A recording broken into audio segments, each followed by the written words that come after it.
Hare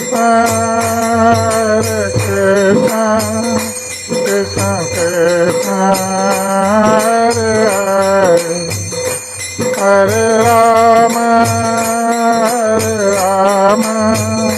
Rama Rama Rama, Hare Hare। आज यहाँ पर उपस्थित भक्त सज्जन वृंद और मातृवृंद, ये हमारा परम सौभाग्य है कि आज हम दूसरी बार अजमेर में आ रहे हैं। 10 साल पहले हम एक बार आए थे और उस समय यह केंद्र नहीं था उस समय।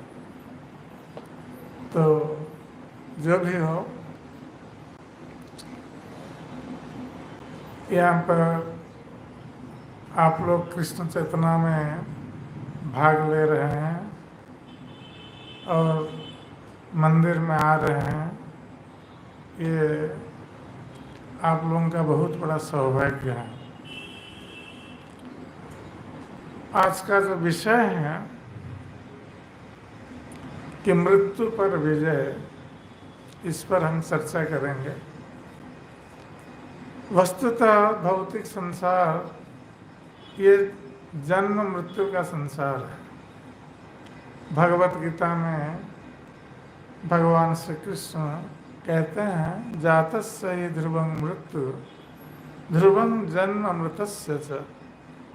जिसका इस संसार में जन्म हुआ है उसकी मृत्यु निश्चित है, और जिसकी मृत्यु हुई है उसका जन्म भी निश्चित है। ये भगवान जो सृष्टि करता है, जो सृष्टि करते हैं, सारे संसार की सृष्टि करते हैं, सारे जीवों की सृष्टि करते हैं, तो वे बता रहे हैं कि इस संसार में मृत्यु निश्चित है और मृत्यु के बाद जन्म भी निश्चित है। कभी कभी कुछ लोग मृत्यु के पश्चात जन्म के संबंध में विश्वास नहीं करते हैं, किंतु हम विश्वास करें या ना करें, जो सृष्टि का नियम है वो अवश्य पालित होगा, या भगवान श्री कृष्ण ने जो नियम बनाए हैं उसके अनुसार ये संसार चलेगा। और भगवान कृष्ण बता रहे हैं कि मृत्यु के बाद जीवन है, और हम 84 लाख योनियों में इस प्रकार जन्म ग्रहण करते हैं। आज हम मनुष्य जन्म ग्रहण किए हुए हैं, कल यदि मनुष्य जन्म में इस 84 लाख योनियों से मुक्त होने का उपाय नहीं करते हैं, जन्म मृत्यु के चक्र से मुक्त होने का उपाय नहीं करते हैं, तो हमें पुनः पशु पक्षी कीट पतंग आदि योनि में जन्म लेना पड़ेगा। कभी कभी लोग सोचते हैं कि एक बार मनुष्य जन्म मिलने के बाद फिर हम पशु पक्षी नहीं बन सकते, किंतु हमारे अनुसार ये संसार नहीं चलता। ये भगवान के नियमों के अनुसार संसार चलता है और भगवान के नियमों के हम अधीन हैं। हम उसको बदल नहीं सकते, चाहे हम कुछ भी विश्वास करें या ना करें। इसलिए ये संसार, ये जन्म मृत्यु का संसार है, और हम लोग जो इस भौतिक संसार में आए हुए हैं, हम में से कोई मरना नहीं चाहता है। मृत्यु जो है ये सभी के लिए अत्यंत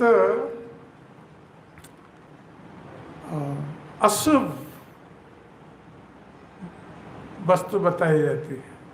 कभी कभी लोग मृत्यु का नाम तक नहीं लेना चाहते हैं, किंतु हम मृत्यु का नाम लें या ना लें,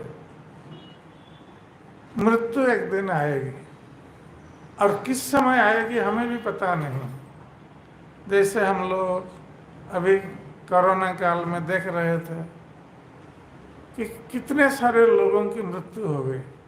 हम कभी कल्पना नहीं कर सकते कि इतने सारे लोगों की मृत्यु एक समय में, लाखों संख्या में लोग मृत्यु को प्राप्त हुए।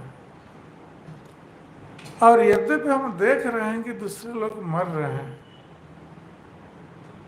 किंतु हम लोग सोचते हैं कि हमारी कभी मृत्यु नहीं होगी। यही संसार के सबसे बड़ी आश्चर्य की बात है।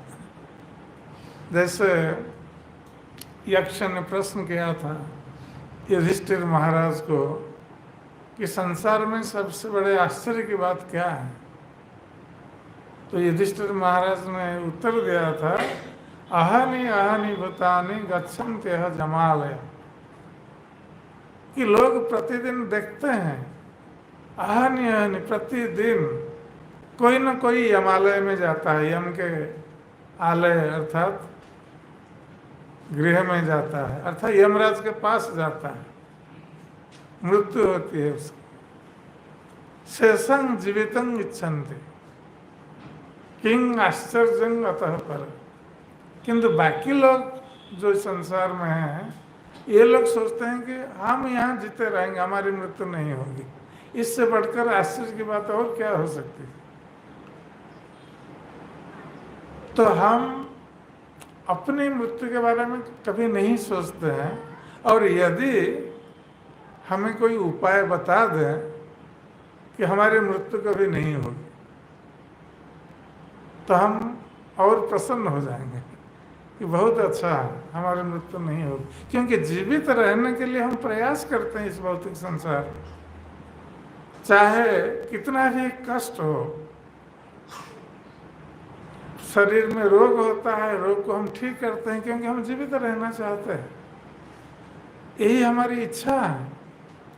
और यदि ऐसा एक जीवन हमें मिल जाए जिस जीवन में कभी मृत्यु ना हो, कभी वृद्धावस्था ना आए, हम वृद्ध ना बने, क्योंकि हम लोग जहाँ देखते हैं कि जो लोग वृद्ध हो चुके हैं वो कितना कष्ट अनुभव कर रहे हैं। जो युवावस्था में है ये वृद्धावस्था का कष्ट अनुभव नहीं कर सकते, किंतु जो वृद्धावस्था में है ये लोग जानते हैं वृद्धावस्था का कष्ट क्या होता है। और युवावस्था में जो लोग हैं, जब वृद्ध होंगे वे भी अनुभव करेंगे वृद्धावस्था का कष्ट। और हम लोग कोई रोग भी नहीं चाहते, किंतु तरह तरह के रोग आकर हमें कष्ट देते हैं। और बार बार मातृगर्भ में प्रवेश करके जन्म लेना भी हम नहीं चाहते, किंतु इससे मुक्त होने का उपाय क्या है हमें पता नहीं। यद्यपि ये सब हम नहीं चाहते हैं, जन्म मृत्यु जरा व्याधि, क्यों नहीं चाहते हैं? क्योंकि दुख दोषान दर्शन, ये सब दुखों के कारण है। भौतिक संसार के दुखों के यही कारण है। हम सुखपूर्वक जीवन निर्वाह कर रहे हैं, कोई रोग हो गया परिवार में, सभी दुखी हो गए। किसी की मृत्यु हो गई, लोग दुखी हो गए। वृद्धावस्था में कोई कष्ट भोग कर रहा है तो परिवार के लोग उसके साथ भी दुख भोग करते हैं, उसकी सहायता पहुंचाने के लिए। और जन्म यंत्रणा वो मातृगर्भ में हम प्राप्त करते हैं, जिसको हम भूल चुके हैं। मातृगर्भ में एक छोटे से स्थान में शिशु को रहना पड़ता है, और उसमें कीड़े काटते रहते हैं, शिशु कुछ नहीं कर सकता। इस प्रकार 10 महीने तक उसको रहना पड़ता है। तो वो जो कष्ट हैं हम उसको भूल गए हैं, किंतु वो भी कष्ट है, जन्म यंत्रणा। तो ये संसार के दुख हैं जो हम लोग नहीं चाहते, किंतु नहीं चाहने पर भी इससे मुक्त होने का उपाय क्या है बहुत सारे लोगों को पता नहीं कि कैसे हम इससे मुक्त हो सकते हैं। तो भगवान श्री कृष्ण जिन्होंने इस संसार की रचना की, प्राणियों की रचना की, वही जानते हैं इन दुखों से मुक्त होने का उपाय क्या है। हम नहीं जानते हैं क्योंकि हम अज्ञानता में, हमें ज्ञान नहीं है। किंतु भगवान कृष्ण जानते हैं कैसे संसार के लोग दुखों से मुक्ति प्राप्त कर सकते हैं। और यही कारण है कि भगवान श्री कृष्ण भगवत गीता का उपदेश दे रहे हैं। यद्यपि भगवान कृष्ण ने वेदों का उपदेश भी दिया है, पहले ब्रह्मा को दिया था, ब्रह्मा ने वेदों की रचना की, तो ये संसार के लोगों के लिए ब्राह्मण, क्षत्रिय, वैश्य, शूद्र, ब्रह्मचारी, गृहस्थ, वानप्रस्थ और सन्यासी, ये 4 वर्ण और 4 आश्रम में जो लोग हैं उनके लिए क्या कर्तव्य है ये वेदों में बताया गया है। और वेद 108 उपनिषद हैं, कई पुराण हैं, तो बहुत सारे शास्त्र हैं जो मनुष्य जीवन को एक उचित मार्ग पर, आध्यात्मिक मार्ग पर ले जाने के लिए उद्दिष्ट है, ये सारे शास्त्र। किंतु हमारे पास उतना समय नहीं है कि हम इन सारे शास्त्रों का अध्ययन कर सकें। इसलिए भगवान कृष्ण ने कृपा करके हमें भगवत गीता का उपदेश दिया है। यद्यपि भगवत गीता का उपदेश भगवान कृष्ण ने कुरुक्षेत्र युद्ध भूमि में अर्जुन को दिया था, किंतु अर्जुन के माध्यम से भगवान श्री कृष्ण समग्र मानव समाज के लिए ही उपदेश दे रहे हैं, जिससे कि सारे संसार के मनुष्य इन उपदेशों से लाभ उठा सकें, कुछ ज्ञान प्राप्त कर सकें कि ये जीवन क्या है, ये क्यों दुखमय है, उससे मुक्ति का उपाय क्या है। तो अर्जुन केवल माध्यम बने इन उपदेशों को प्राप्त करने का, किंतु वस्तुतः ये गीता के उपदेश सारे मानव समाज के लिए उद्दिष्ट है। तो इन उपदेशों में भगवान कृष्ण सूत्र रूप में समस्त वैदिक ज्ञान जो है, वेद, पुराण, उपनिषद, ये सारे वैदिक ज्ञानों को सूत्र रूप में प्रदान किया है। यदि हम गीता का अध्ययन करते हैं तो सारे वैदिक ज्ञान को हम सूत्र रूप में प्राप्त हो जाते हैं। और हम अधिक जानना चाहेंगे इस ज्ञान के बारे में तो उसका विस्तार रूप है भगवत गीता का श्रीमद् भागवतम। तो श्रीमद् भागवतम में उदाहरण के साथ वही ज्ञान उदाहरण के साथ प्रदान किया गया है कि भगवान के भक्तों ने किस प्रकार भगवत गीता के उपदेशों को अपने जीवन में पालन किया है और अंत में इस भौतिक संसार के दुखों से सदा के लिए मुक्त होकर भगवत धाम को प्राप्त हुए।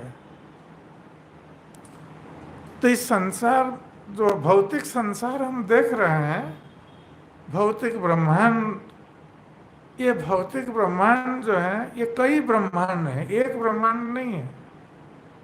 हम जिस ब्रह्मांड में रह रहे हैं इसमें 14 लोक है और पृथ्वी लोक जो है ये मध्य स्थान में है।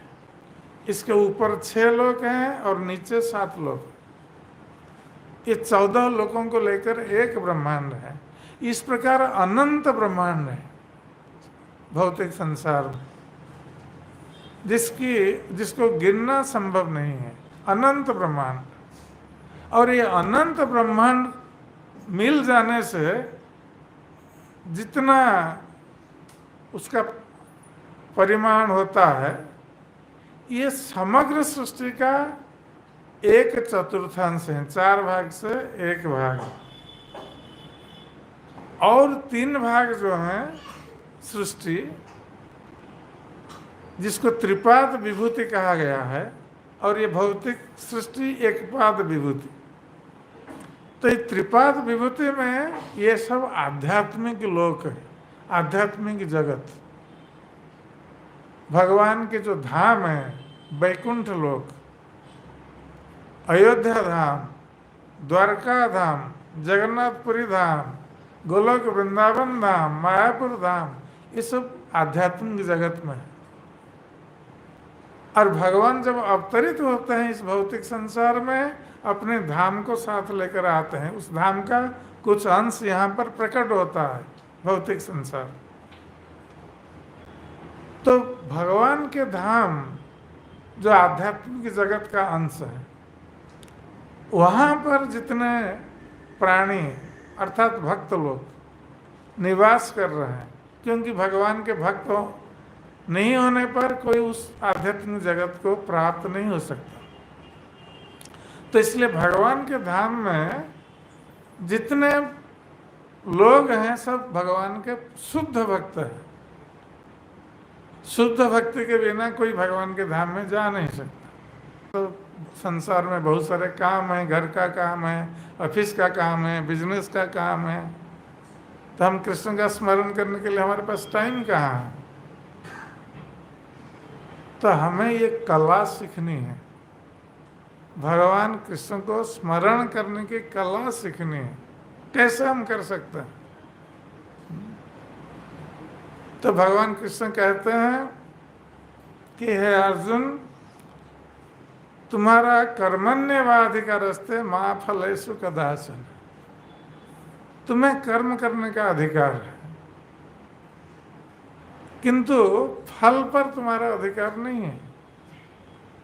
फल मैं देने वाला।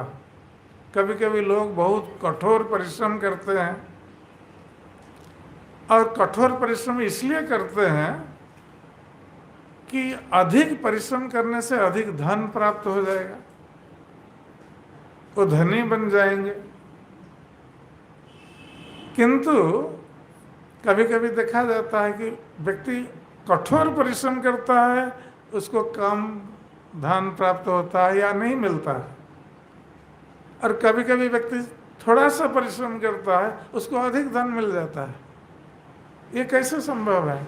यदि परिश्रम से धन मिलता है तो जो कठोर परिश्रम कर रहा है उसको अधिक मिलना चाहिए, जो कम कर रहा है उसको कम मिलना चाहिए या नहीं मिलना चाहिए, किंतु ऐसा नहीं होता है।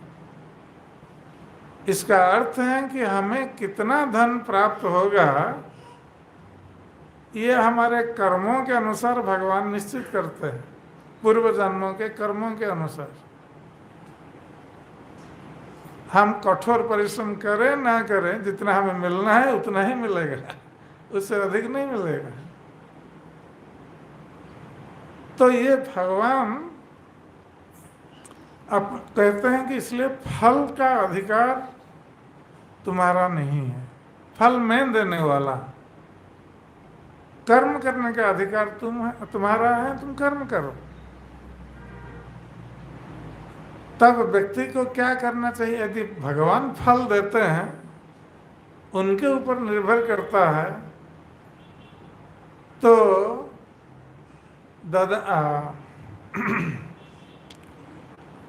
जत्करोसि यदस्नासि यज्जुहोसि ददासि यत् तपस्यसि कौन्तेय तत्कुरुस्व मदर्पण। इसलिए भगवान कृष्ण कहते हैं कि हे अर्जुन, तुम जो कुछ भी कर्म करते हो, जत करोसि, उस कर्म के फल को मुझे अर्पित कर दो। यदस्नासि, तुम जो खाते हो उस खाद्य को पहले मुझे अर्पित करके खाओ, मेरा प्रसाद ग्रहण करो। यदस्नासि यज्जुहोसि, तुम यज्ञ करते हो तो यज्ञ मेरी प्रसन्नता के लिए करो, क्योंकि भगवान कृष्ण यज्ञ पुरुष हैं। और भगवत गीता में कहते हैं यज्ञार्थात् कर्मणो नेत्र लोकयं कर्म बंधन, कि यदि मेरे लिए, मेरी प्रसन्नता के लिए तुम कर्म नहीं करोगे तो कर्म बंधन में बन जाओगे, और मेरी प्रसन्नता के लिए कर्म करोगे तो कर्म बंधन से तुम मुक्त हो जाओगे। तो यदस्नासी यज्जुहोसी भक्तारं यज्ञ तपसं सर्वलोक महेश्वर। भगवान कृष्ण कहते हैं मैं ही सारे यज्ञ और तपस्या का भोक्ता हूं, इसलिए उनकी प्रसन्नता के लिए हमें कर्म करना आवश्यक है। यज्जुहोसी ददासी, यदि हम दान धर्म करते हैं तो भगवान कृष्ण की प्रसन्नता के लिए दान धर्म करें। यद ददासी यह तपस्या से कौनते है। और जो तपस्या करते हैं, हम तरह तरह के व्रत रखते हैं, कुछ त्याग तपस्या आचरण करते हैं, तो इसका उद्देश्य कृष्ण को प्रसन्न करने के लिए होना चाहिए। यदि हम व्रत रखते हैं तो कृष्ण के लिए व्रत रखें, जैसे जन्माष्टमी है, श्री राम नवमी है, नृसिंह चतुर्दशी है, और हर महीने में 2 एकादशी तिथि है, इसका व्रत रखें। तो ये सब कृष्ण की प्रसन्नता के लिए करें। और भी जो जितने सारे व्रत हम रखते हैं सो देवा देवियों के लिए, उसका फल हम प्राप्त नहीं होंगे, क्योंकि वो फल जो है ये सब भौतिक संसार के सुख की तरह वो क्षणिक है। और देवा देवी भी जो देवी देवताएं हैं, ये कृष्ण की कृपा से ही कुछ फल देते हैं। वो उनका अपना स्वतंत्र सामर्थ्य नहीं है उनकी। तो इसलिए कृष्ण कहते हैं कि मेरे लिए करो, मेरी प्रसन्नता के लिए करो। इससे क्या होगा कि कृष्ण के प्रति हमारी आसक्ति उत्पन्न होगी ये सब कर्म करने पर। और सबसे सरल माध्यम है कि हम श्रवणं कीर्तनं विष्णु स्मरणं पाद सेवन। जब भगवान कृष्ण की कथा भक्तों के मुख से प्रतिदिन श्रवण करें, हम जितना अधिक कृष्ण के संबंध में श्रवण करेंगे, कृष्ण के प्रति हमारी आसक्ति वृद्धि होगी। हम उनका नाम कीर्तन करेंगे, जैसे सब लोग मिलकर कीर्तन कर रहे हैं, या अकेले माला पर हम जप करेंगे, हरे कृष्ण कृष्ण कृष्ण हरे हरे, हरे राम राम राम हरे हरे। तो ये जप पर हम जप कर सकते हैं माला पर। और जब एकत्रित होते हैं तो एक साथ मिलकर भगवान का नाम कीर्तन कर सकते हैं। तो ये सब शुद्धिकरण का उपाय है, जिससे हमारा हृदय शुद्ध होता है। हमारे हृदय में जो कृष्ण चेतना सुप्त रूप में है, वो कृष्ण चेतना जागृत हो जाती है। सभी के हृदय में कृष्ण चेतना है, किंतु वो आवृत होकर रही है, क्योंकि हम जो भौतिक कार्य में लिप्त हैं, भौतिक इंद्रिय भोग में लिप्त हैं, जिसके कारण वो सुप्त चेतना आवृत हो गई। और केवल इस जन्म का नहीं, कई जन्मों तक हम यही काम कर रहे हैं, फिर भी हम सुखी नहीं हुए। तो ये अपने चेतना को शुद्ध करने का ये एक प्रयास है कि हम भगवान की कथा का श्रवण करें, भगवान का नाम कीर्तन करें और कृष्ण की पूजा करें, भगवान कृष्ण की सेवा करें, उनकी प्रणाम करें, उनसे प्रार्थना करें। तो इस प्रकार हम हमारे जीवन को कृष्ण केंद्रित कर सकते हैं। और यदि हम सदा सर्वदा कृष्ण का नाम लेते हैं, कृष्ण की पूजा करते हैं, तो हमारी आसक्ति कृष्ण के प्रति वृद्धि प्राप्त हो। और किसी भी समय मृत्यु आने पर हम कृष्ण का स्मरण कर सकते हैं, हमारे लिए सहज हो जाएगा। और हमने देखा है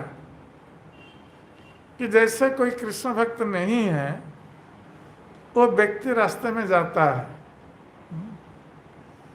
और रास्ते में जाते जाते कहीं गिर पड़ता है या कहीं एक्सीडेंट हो जाता है तो उसके मुख से क्या निकलता है? वो अपने माँ बाप को स्मरण करता है। किंतु जो कृष्ण का नाम ग्रहण करता है, नाम जप करता है, तो उसके मुख से कृष्ण का नाम निकलेगा। वही हमारी परीक्षा है कि हम कितना कृष्ण चेतनशील हुए हैं।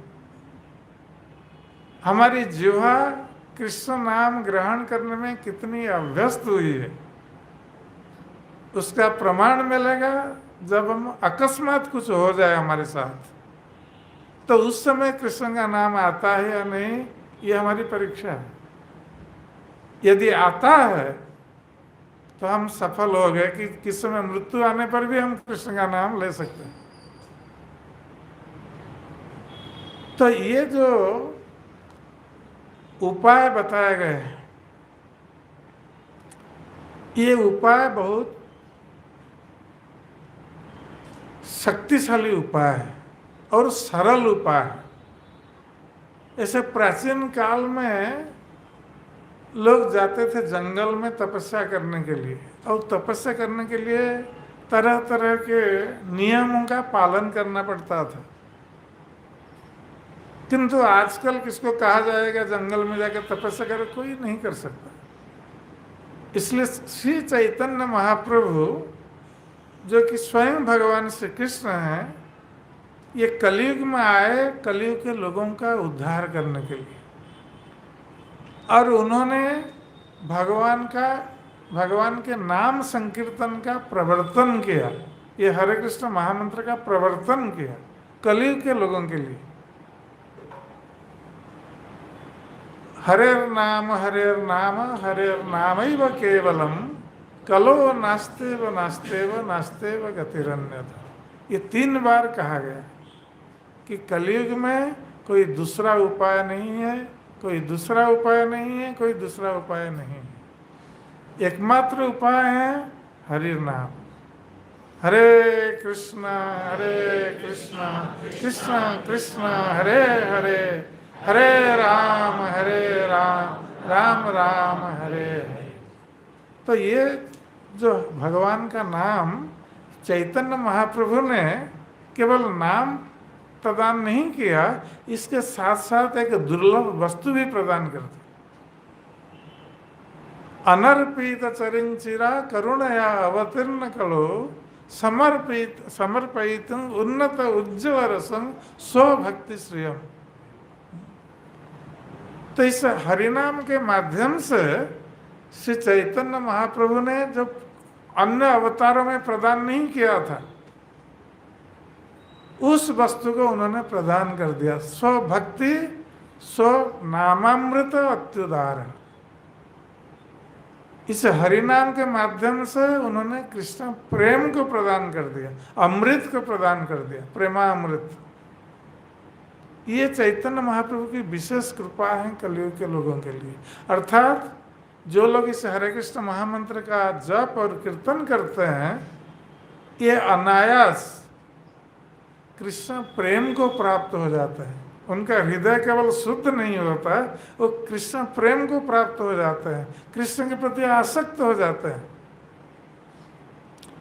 तो यही हमें इस मृत्यु संसार से या मृत्यु पर विजय प्राप्त करने के लिए ये उपाय सहायक है। इसके माध्यम से ही हम मृत्यु पर विजय प्राप्त कर सकते हैं। और इसका उदाहरण श्रीमद् भागवत में भरा पड़ा है। आप लोग अजामिल के बारे में जानते हैं कि अजामिल कितना बड़ा पापी था।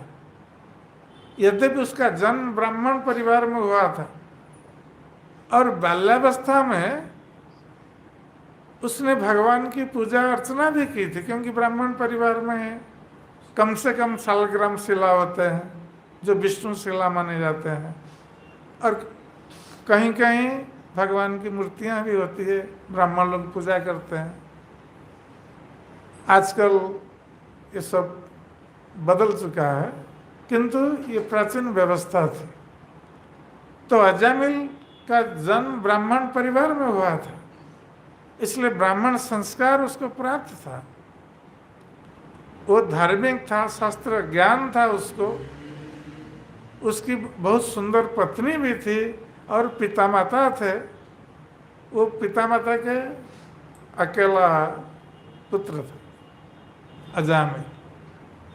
किंतु उसके जीवन में परिवर्तन हुआ एक दृश्य देखकर, जो दृश्य आजकल कलयुग में सर्वत्र दृष्टिगत होता है। यह दृश्य उस समय अजामिल के समय एक दृश्य अजामिल ने देखा फिर जंगल में, कि एक वेश्या एक शूद्र को आलिंगन कर रहा। और इस दृश्य को देखकर अजामिल गया था जंगल में भगवान के लिए फूल और समिधा ये लाने के लिए। इस दृश्य को देखकर अजामिल के जीवन में बहुत बड़ा परिवर्तन हो गया। ये इतना प्रभावित हुआ अजामिल कि उस वेश्या के बारे में सोचने लगा हर समय, और उसके जितने शास्त्र ज्ञान थे सभी का स्मरण करता रहा, किंतु कोई शास्त्र ज्ञान काम नहीं कर रहा था। अंत में वो आकृष्ट हो गया उस वेश्या के प्रति और उसको घर में एक दासी के रूप में, सेविका के रूप में रखा और धीरे धीरे उसके साथ संपर्क स्थापन करके उसको पत्नी के रूप में रखा और अपनी सुंदर और पतिव्रता पत्नी का त्याग कर दिया, पिता माता को भी त्याग कर दिया। और उस वेश्या को संतुष्ट करने के लिए वो तरह तरह के पाप कर्म में लिप्त हो गया। ऐसा कोई पाप कर्म नहीं था जिसको अजामिल ने ना किया। तो अंतिम समय में जब अजामिल की मृत्यु का समय आ गया तो उसको लेने के लिए यमदूत आए, क्योंकि पापियों को लेने के लिए यमदूत आते हैं, यमराज के पास लेकर दंडित करते हैं उनके पापों के अनुसार। ये सभी के साथ ऐसा होता है। इसलिए कहा है कि सभी लोग यमालय में जाते हैं मृत्यु के बाद। उनके पापों का विचार होता है और उनको दंड दिया जाता है नरक में। ये श्रीमद् भागवत में वर्णन है, नरकों का वर्णन बहुत भयंकर है। आप नरकों का वर्णन पढ़ेंगे, बहुत भयंकर वर्णन है। और इस प्रकार असंख्य नरक हैं। श्रीमद् भागवत में 28 नरकों का वर्णन है, अनंत नरक है। और सभी लोग जाकर कष्ट भोग करते हैं उस नरक में, उनको दंडित किया जाता है वहाँ। और उनको याद रहता है कौन सा पाप किया था जिसके कारण वो दंड भोग कर रहे हैं, उस समय उनको याद रहता है।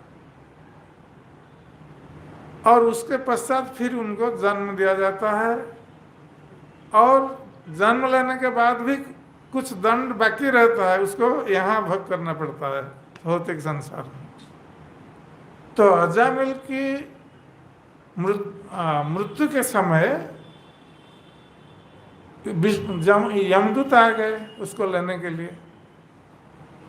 और यमदूत बहुत भयंकर रूप में आते हैं, दिखने में बहुत भयंकर लगते हैं,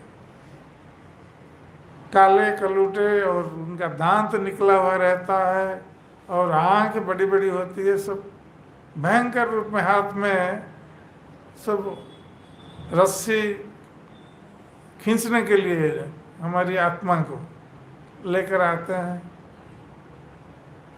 तो ये 3 यमदूत आए लेने के लिए अजामिल को। तो आप लोग जानते होंगे कि जो लोग मृत्यु सजा पर पड़े रहते हैं, जो मरने जा रहे हैं लोग, कभी कभी देखा जाता है कि मृत्यु सजा पर पड़े हुए व्यक्ति मलमूत्र त्याग देता है उस सजा पर। आप जानते हैं क्यों? ये यमदूतों को देखकर वो भयभीत हो जाते हैं, वो किसी को बता नहीं सकते, कभी कभी चित्कार करते हैं। मृत्यु सजा पर पड़ा हुआ व्यक्ति चित्कार करता है, किंतु वो बता नहीं सकता किसको, इतना भयभीत रहता है। तो अजामिल ने देखा यमदूतों को, बहुत भयभीत हो गया। भयभीत होकर उसने क्या किया ना, उसका छोटा लड़का, उस समय अजामिल की आयु 88 वर्ष की थी, उसका छोटा लड़का वो खेल रहा था पास में, और छोटे लड़के के प्रति बहुत आसक्त था अजामिल, और उसका नाम रखा था नारायण। तो अजामिल जब भयभीत हो गया यमदूतों को देखकर, तो उसने अपने लड़का नारायण को पुकारा, नारायण नारायण नारायण। और भगवान कहते हैं कि अंतिम समय में जो मेरा नाम स्मरण करता है वो मेरे पास आता है। तब अजामिल अपने पुत्र नारायण का स्मरण कर रहा है, उसको पुकार रहा है, भगवान नारायण को नहीं। क्योंकि अजामिल का संस्कार था, ब्राह्मण कुल में जन्म होने के कारण बचपन से वो ईश्वर विश्वासी था, भगवान की पूजा करता था, और बच्चों का नाम से भगवान का नाम दे रखा था। पूर्व काल में लोग सब बच्चों का नाम भगवान का नाम देते थे। आजकल के पिता माता नहीं देते हैं भगवान का नाम, ये सोचते हैं ये सब पुराना नाम है, सब नया नाम आधुनिक नाम देने लगे हैं, पिंटू मिंटू टीटू, जिसका कोई अर्थ नहीं है। और पिता माता क्यों देते थे भगवान का नाम? इसलिए देते थे कि कम से कम बच्चों को पुकारते समय उनका नाम लें तो भगवान का नाम उच्चारण हो जाएगा, उनको कुछ लाभ मिलेगा, जो सुनेगा उसको लाभ, जो उच्चारण करेगा उसको लाभ। इसलिए पिता माता सब बच्चों का नाम भगवान का नाम रखते थे। तो अजामिल ने इसलिए नाम रखा था नारायण, किंतु पुकार रहा था अपने लड़के को, भगवान को नहीं। जब नारायण नाम पुकारा अजामिल ने, तो तुरंत 4 विष्णुदूत आ गए,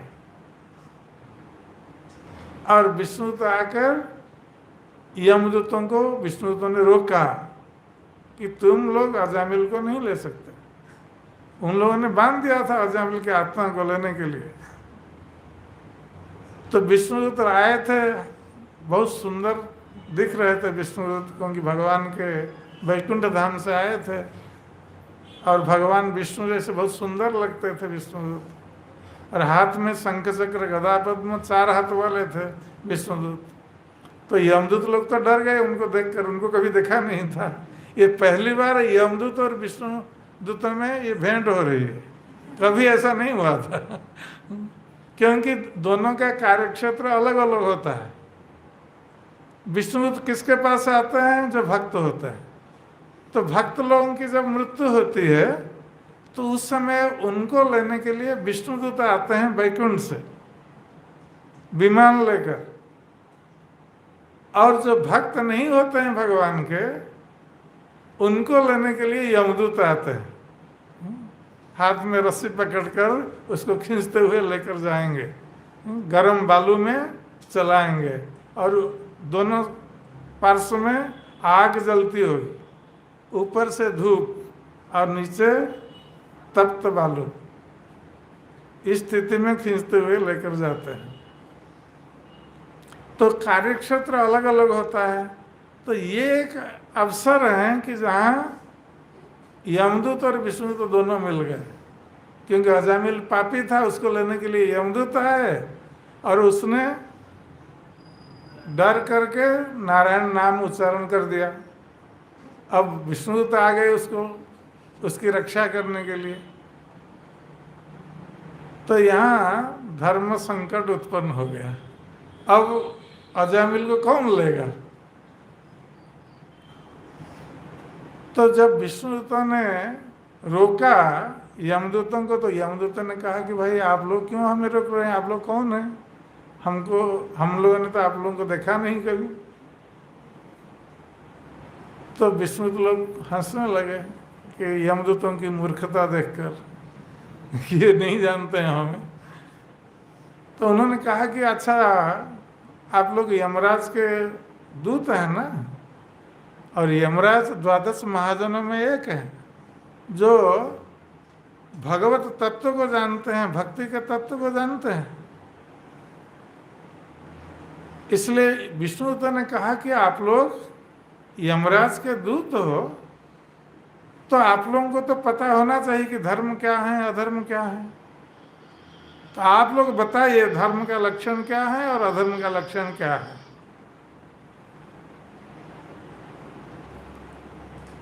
तो जब विष्णुदत्त ने प्रश्न किया तो यमदूत ने कहा कि ठीक है, हम लोगों ने यमराज से सुना था कि वेद प्रणीत धर्म अधर्मस्तद विपर्जय, कि वेद में जो करने के लिए बताया गया है वही धर्म है और उसके विपरीत आचरण करना अधर्म है। तो यमदूतों ने सत्य ही कहा, यमराज से जो सुना था ठीक ही कहा, किंतु परम धर्म के संबंध में यमदूतों को पता नहीं था। एक तो धर्म है, ठीक है, वेदों में जो बताया गया है उसको पालन करना धर्म है, किंतु परम धर्म क्या है उनको पता नहीं था। और परम धर्म क्या है जो शास्त्र में बताया गया है, सभी पुंसा परो धर्म यतो भक्ति अधोख्य, अहेतु की अप्रतिहता यदात्मासु प्रसीदते। तो परम धर्म, श्रेष्ठ धर्म क्या है, यतो भक्ति अधोख्य, भगवान अधोक्षज जो इंद्रियातीत हैं कृष्ण, उनकी भक्ति करना परम धर्म है। और भक्ति में भगवान का नाम उच्चारण करना ये श्रेष्ठ बताया गया है। भक्ति प्रारंभ होती है भगवान के नाम उच्चारण से। हरे कृष्णा कृष्णा कृष्णा हरे हरे, हरे राम राम राम हरे हरे। तो ये परम धर्म यमदूतों को पता नहीं था। तो विष्णुदूत ने कहा कि अजामिल ने भगवान का नाम उच्चारण किया, नारायण नाम उच्चारण किया, तो इससे उसके जितने पाप थे ये सब समाप्त हो गए तुरंत। अब अजामिल पापी नहीं रहा, इसलिए तुम लोग इसको नहीं ले सकते। तुम यमराज के दूत हो और इस बात को नहीं जानते हो। तो यमदूत ने कहा ये तो अपने पुत्र को बुला रहा था ना, ये तो भगवान को नहीं बुला रहा था। किंतु अजामिल ने भगवान का नाम ही दे रखा था पुत्र को। ये नारायण नाम कोई अलग नहीं है, ये भगवान और भगवान नारायण और उनका नाम नारायण में कोई अंतर नहीं है, नाम नामी अभिन्न। इसलिए विष्णुदूत ने बताया संकेत्यं परिहास्यं वा स्तोभं हेलनं एव वा वैकुंठ नाम ग्रहणं अशेष अगहरं विदु। तो यमदूत ने वो कहा कि ये तो अपने पुत्र का नाम पुकार रहा था, भगवान को तो नहीं पुकार रहा था। तो विष्णुदूत ने कहा कि नहीं, कोई संकेत में भी भगवान का नाम लेता है तो वो नाम भी अशेष अघ अर्थात पापों को नष्ट करने में समर्थ है। तो अजामिल संकेत में ले रहा था भगवान का नाम, पुत्र को उद्देश्य करके नाम किंतु भगवान का ले रहा था,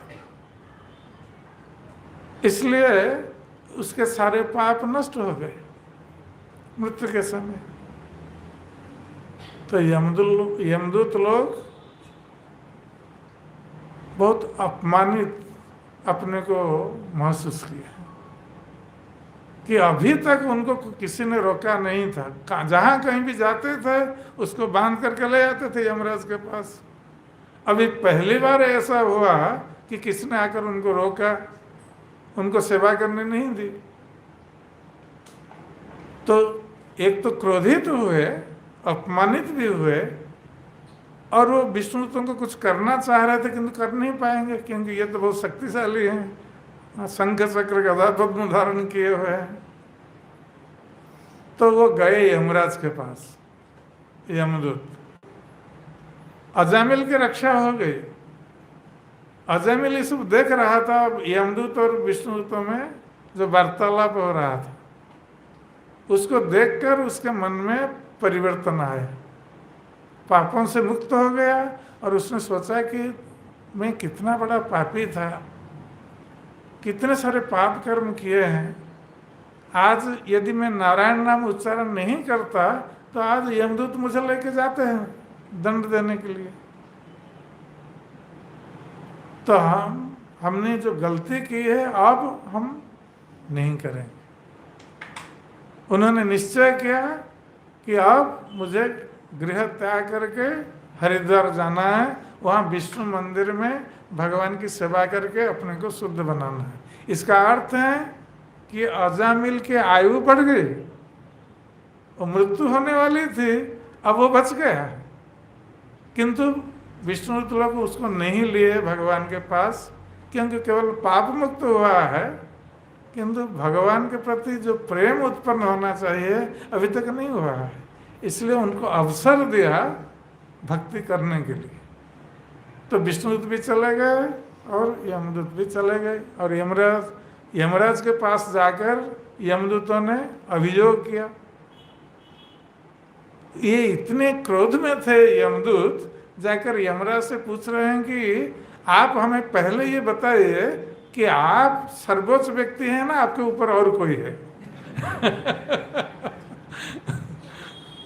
तो ये लोग सोच रहे थे कि यमराज ही सर्वोच्च व्यक्ति हैं, क्योंकि वो आदेश देते हैं, हम सब जिस किसी को चाहते हैं बांध करके ले आते हैं उनके पास।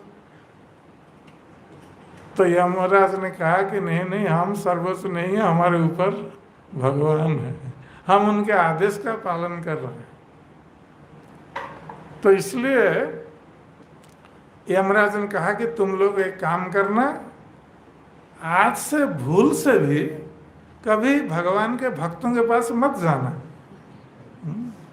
क्योंकि ये भगवान के भक्त जो होते हैं ये भूतानि विष्णु सुर पूजितानि, ये देवताओं के द्वारा भी आराध्य होते हैं। देवता लोग भी भक्तों की आराधना करते हैं, और भगवान की गदा द्वारा भक्त लोग सुरक्षित होते हैं। तो इसलिए ये भक्तों के पास कभी नहीं जाना है। और किसके पास जाना है?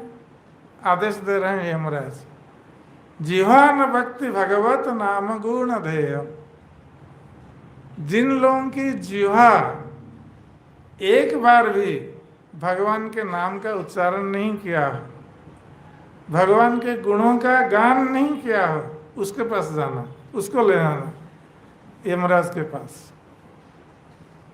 चेतन स्मरति जत चरणारविंदम, और जिसकी चेतना, जिसका मन कभी एक बार भी भगवान के चरण कमलों का स्मरण नहीं किया, उनके पास जाना, उनको लाना। शिरो न नमन्ति जत कृष्ण एकदापि, भगवान कृष्ण के चरणों में जिसने कभी प्रणाम नहीं किया, उनको लाना। तांग आनयद्ध असतांग अकृत विष्णु कृत्य। तो ये जो असत लोग हैं इनको मेरे पास लाना, किंतु भक्तों को मत लाना, भक्तों के पास मत जाना गलती से। इसलिए भक्तों के ऊपर यमराज का अधिकार नहीं है। भक्त लोग यदि कोई गलती करते हैं, कोई पाप कर्म करते भी हैं, तो यमराज भक्तों को दंडित नहीं कर सकते उस पाप कर्म के लिए। उस पाप कर्म के लिए भगवान स्वयं दंड देते हैं भक्त को, यमराज का अधिकार नहीं है। तो यदि यमराज का अधिकार नहीं है भक्तों पर, तो फिर भक्तों पर मृत्यु कैसे आएगी? तो भक्त लोग तो मृत्यु पर विजय प्राप्त कर लेंगे। जब यमराज नहीं आएंगे, उनके दूत नहीं आएंगे, तो उनकी मृत्यु कैसे होगी? जैसे हम देखते हैं अजामिल उसकी रक्षा हो गई मृत्यु से, उसकी आयु बढ़ गई। और जब वो भगवान की भक्ति करके भक्ति में पूर्ण हो गया, सफल हो गया, तो वही विष्णुदूत वैकुंठ से विमान लेकर आए अजामिल को लेने के लिए वैकुंठ। जो इतना बड़ा पापी था अब वो बच गया मृत्यु से, और वैकुंठ धाम जाने लगा विमान में बैठकर। उसी प्रकार हम देखते हैं कि ध्रुव महाराज, आप लोगों ने ध्रुव महाराज की बात सुनी होगी। तो ध्रुव महाराज माता के कहने पर वो गए थे जंगल में भगवान की आराधना करने के लिए, क्योंकि विमाता ने उनको अपमानित किया था। तो सुनीति ने कहा कि बस भगवान के अतिरिक्त तुम्हारा कोई सहायक नहीं है, वही एकमात्र तुम्हारे आश्रय है, तुम उनके पास जाओ, भक्ति करके उनको प्रसन्न करो, वो तुम्हारी सारी इच्छाओं को पूर्ण कर सकते हैं। अकाम सर्व कामो वा मोक्ष काम उदारधि तीव्रेण भक्ति योगेन यजते पुरुषं परम। किसकी कोई कामना हो या कामना न हो, यदि कोई भगवान कृष्ण की पूजा करता है, उनकी आराधना करता है, तो वो उसकी कामना भी, भौतिक कामना भी पूर्ण हो जाती है और वो शुद्ध होकर भगवान को भी प्राप्त हो जाता है। तो भगवान कृष्ण की भक्ति करने से यही लाभ है कि हम मृत्यु पर भी विजय प्राप्त कर सकते हैं और भौतिक कामना की पूर्ति भी हो जाती है। तो ध्रुव महाराज के साथ ऐसा हुआ। ध्रुव महाराज अपमानित होकर क्या चाह रहे थे? वो चाह रहे थे क्योंकि उनकी विमाता ने उनको अपने पिता की गोद में बैठने के लिए मना किया था।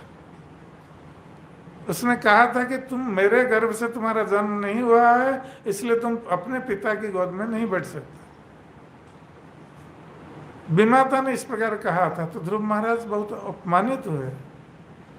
इसलिए उन्होंने ये निश्चय किया था कि मुझे अपने पिता का राज्य नहीं चाहिए। यदि मैं पिता की गोद में नहीं बैठ सकता तो उनके राज्य कैसे भोग कर सकता हूँ? और वो ज्येष्ठ पुत्र थे, राज्य पर ज्येष्ठ पुत्र का अधिकार होता है। तो पिता की गोद में बैठने का अधिकार यदि उनको नहीं है तो फिर राज्य भोग कैसे कर सकते हैं? और यही कारण था कि ध्रुव महाराज ने सोचा कि मुझे अपने पिता का राज्य अब नहीं चाहिए, मुझे एक ऐसा राज्य चाहिए जो मेरे पिता और पितामह, पितामह स्वयंभुव मनु और प्रपितामह ब्रह्मा। तो ध्रुव महाराज चाह रहे थे कि मेरे प्रपितामह ब्रह्मा से भी उच्चतर राज्य मुझे चाहिए। ये एक असंभव बात है, क्योंकि ब्रह्मलोक से ऊपर कोई लोक नहीं है। ये ब्रह्मांड में ब्रह्मलोक या सत्यलोक सर्वोच्च लोक है।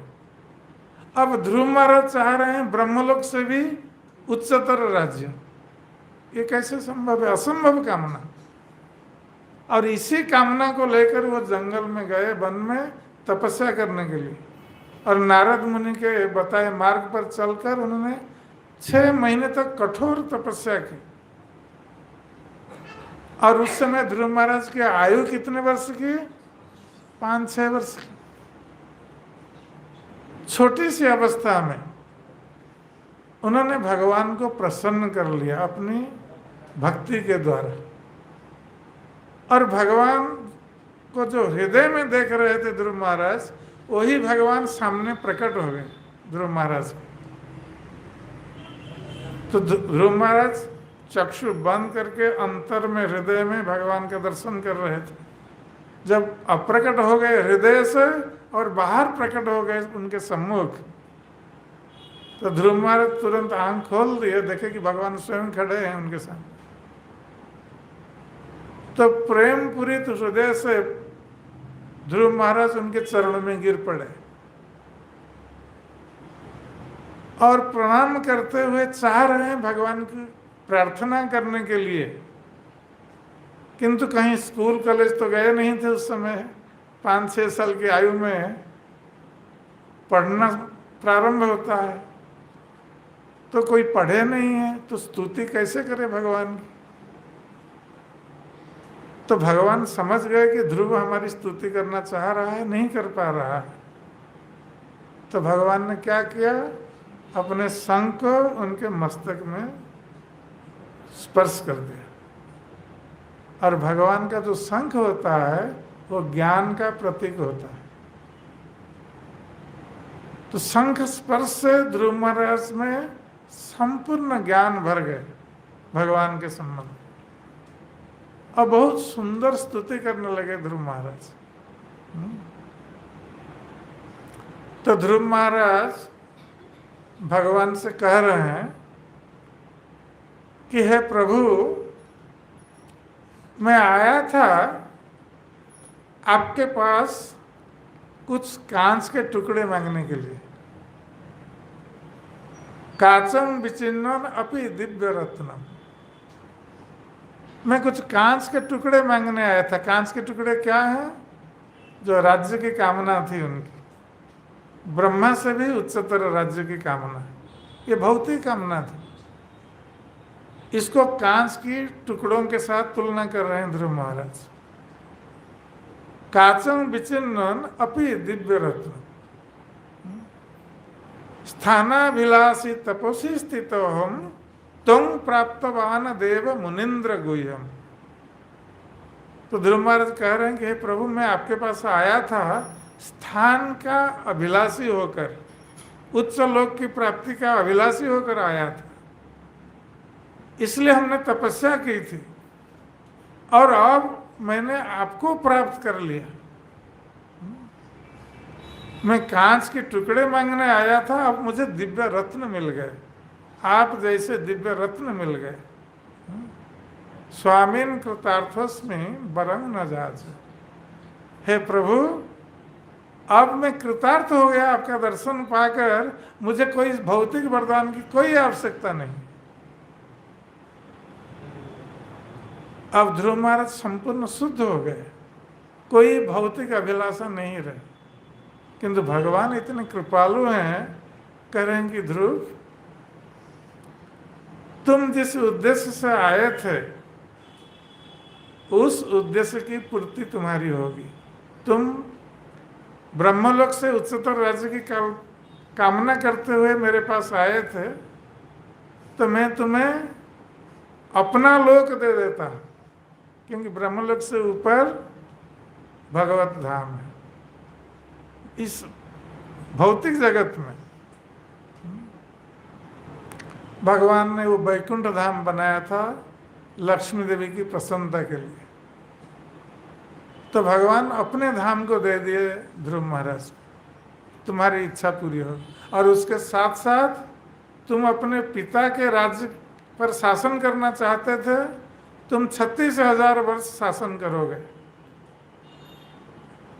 और तुम कभी वृद्ध नहीं होगे। इस भौतिक संसार में रहकर भी तुम वृद्ध नहीं होगे, तुम्हारी इंद्रियों की शक्ति पूर्ववत रहेगी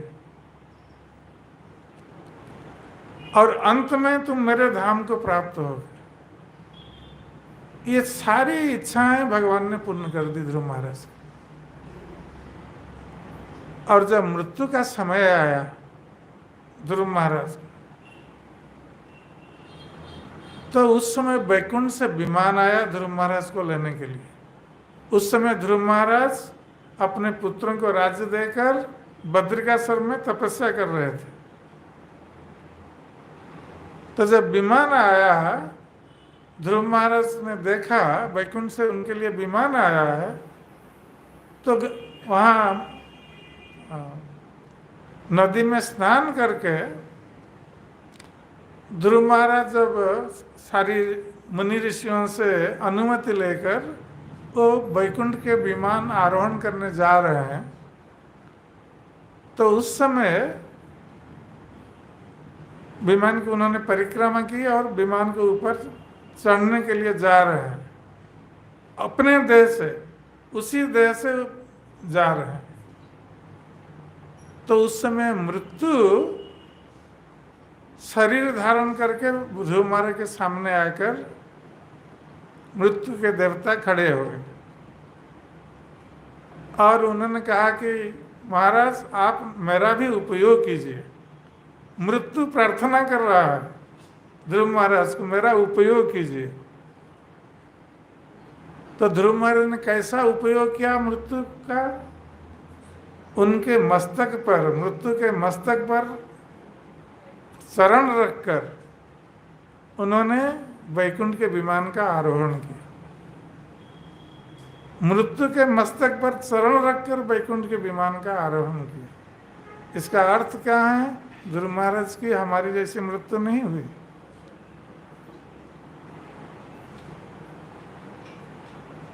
और उसी देह में उनका शरीर दिव्य बन गया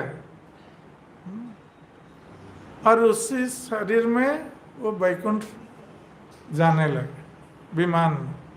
जब वैकुंठ जा रहे थे, ध्रुव महाराज ने सोचा कि मैं तो अब वैकुंठ जा रहा हूँ भगवान के पास, किंतु मेरी माता जिसने मुझे बचपन में ये उपदेश दिया था कि भगवान कृष्ण की आराधना करने के लिए, मेरी माता तो पीछे रह गई, वो तो वैकुंठ नहीं जा पा रही है, तो उसका क्या होगा? मैंने तो कुछ नहीं कर पाया अपनी माता के लिए। माता ने गुरु का कार्य किया, मुझे उपदेश दिया, इसलिए मैं वन में गया और भगवान को संतुष्ट करके वरदान प्राप्त हुआ। तो जब ध्रुव महाराज इस प्रकार मन में सोच रहे थे तो वैकुंठ वासी जो आए थे, वैकुंठ के दूत विमान लेकर, वो समझ गए ध्रुव महाराज क्या सोच रहे हैं। तो उन्होंने ध्रुव महाराज को कहा कि ध्रुव देखो, तुम्हारे विमान के सामने आगे और एक विमान जा रहा है और उस विमान में तुम्हारी माता बैठी हुई है, वो भी वैकुंठ जा रही है। इसलिए परिवार में यदि कोई कृष्ण भक्त बन जाता है तो उस परिवार के सप्त पुरुष उद्धार हो जाते हैं। कुलं पवित्र जननी कृतार्था वसुंधरा वा बसतिश्च धन्य नृत्यन्ति स्वर्गे पितरो पितेषां जैसां कुले वैकुंठ नामधेय। तो जैसा कुले वैष्णव नामधेय, जिस कुल में एक वैष्णव जन्म ग्रहण करता है, भक्त जन्म ग्रहण करता है, वो कुल पवित्र हो जाता है। माता का जन्म देना सार्थक हो जाता है।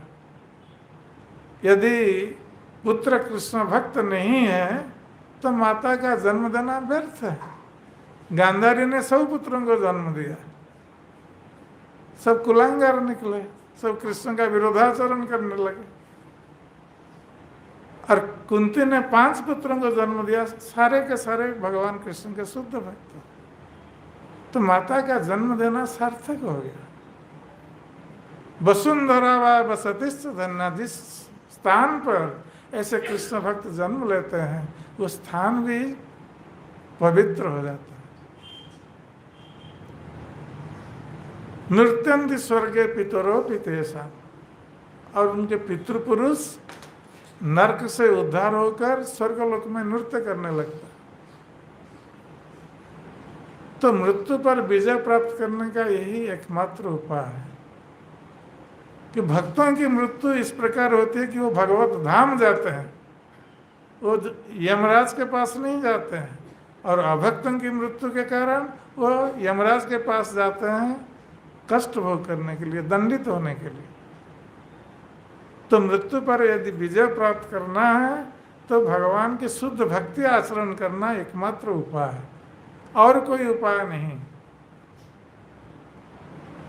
हरे कृष्ण हरे राम राम राम हरे हरे। आप लोगों को बहुत बहुत धन्यवाद। और इस समय तो हो चुका है, कुछ प्रश्न रहेंगे? 7:15 हो गया, माता जी का कुछ प्रश्न?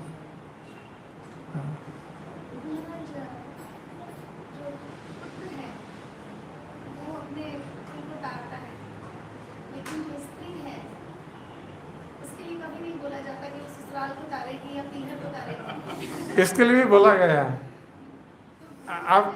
आपके संतोष विधान के लिए मैं बता देता हूँ।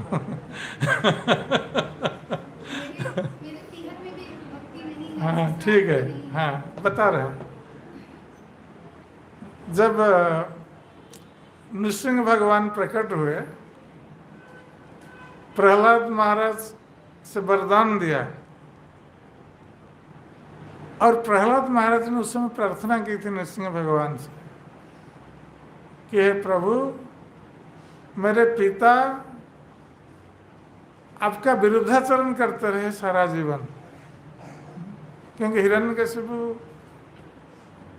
विरुद्धाचरण कर रहा था भगवान विष्णु का, और प्रहलाद महाराज को दंडित इसलिए कर रहा था कि वो कृष्ण भक्त थे। तो प्रहलाद महाराज ने भगवान नृसिंहदेव से प्रार्थना की कि प्रभु मेरे पिता को क्षमा कर दीजिए, जबकि हिरण्यकशिपु का वध हो चुका है।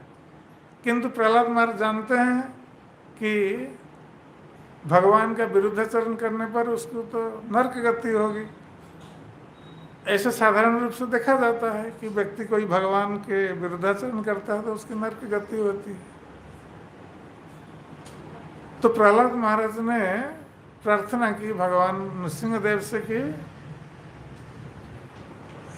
आप मेरे पिताजी को क्षमा कर दीजिए और उनका उद्धार कीजिए। तो भगवान नृसिंहदेव ने कहा कि प्रहलाद,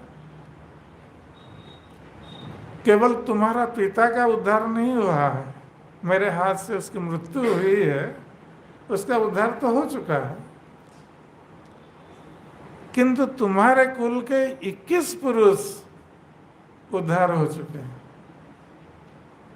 21 पुरुष का अर्थ क्या है कि पिता के कुल के 7 पुरुष, 7 पीढ़ी, पुरुष अर्थात पीढ़ी, पिता के कुल की 7 पीढ़ियां, माता की कुल की 7 पीढ़ियां, और पत्नी यदि पतिव्रता है तो पत्नी के कुल की 7 पीढ़ियां, ये सभी उद्धार हो जाते हैं।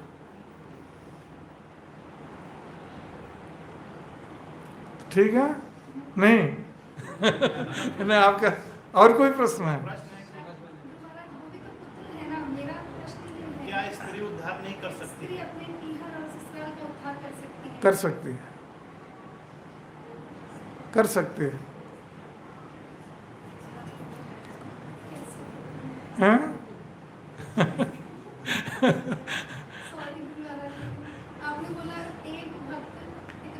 एक उदाहरण के रूप में बताया जा रहा है, ठीक है? तो कृष्ण भक्त के बारे में ही बताया जा रहा है। कृष्ण भक्त के साथ जो भी संबंधित होगा, वो चाहे पुरुष हो स्त्री हो, कृष्ण भक्त के साथ जो संबंधित होगा वो सभी उद्धार होंगे। यमराज ने जो कहा वो क्या केवल पुरुषों के लिए कहा कि केवल पुरुष भक्तों के लिए, पुरुष भक्तों के पास मत जाना, ऐसा तो नहीं कहा ना। तो कहा कि कृष्ण भक्तों के पास मत जाना, उसमें पुरुष भी हो सकते हैं, स्त्री भी हो सकती है। ठीक है? हरे कृष्ण। ऑनलाइन 2 क्वेश्चन है। एक क्वेश्चन तो पूछा गया है कि हमारी भौतिक आसक्ति कैसे खत्म होगी फैमिली से भी, और इसके लिए हमको क्या करना पड़ेगा? हम कृष्ण के प्रति जब आसक्त हो जाएंगे, अपने आप सब कुछ हो जाएगा। हमें सबसे पहले प्रयास करना चाहिए कि हम कैसे कृष्ण की सेवा में लगे रहें, उनका नाम कीर्तन करते रहे, उनकी कथा सुनते रहे और उनकी पूजा करते रहे।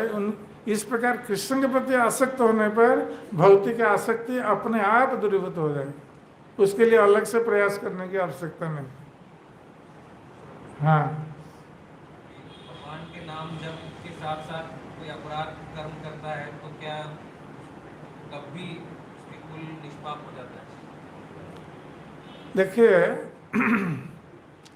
भगवान की भक्ति यदि कोई करता है और उसके साथ पाप कर्म करता है तो भगवान उसको दंडित करेंगे। जब तक कोई शुद्ध नहीं होगा, शुद्ध भक्त नहीं होगा तो कैसे उद्धार होंगे बाकी लोग? पहले तो भक्त को शुद्ध होना चाहिए ना।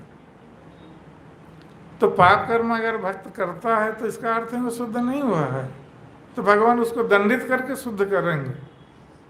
जब वो शुद्ध हो जाएगा फिर उससे जो संयुक्त हैं उसके परिवार के लोग उससे उद्धार हो।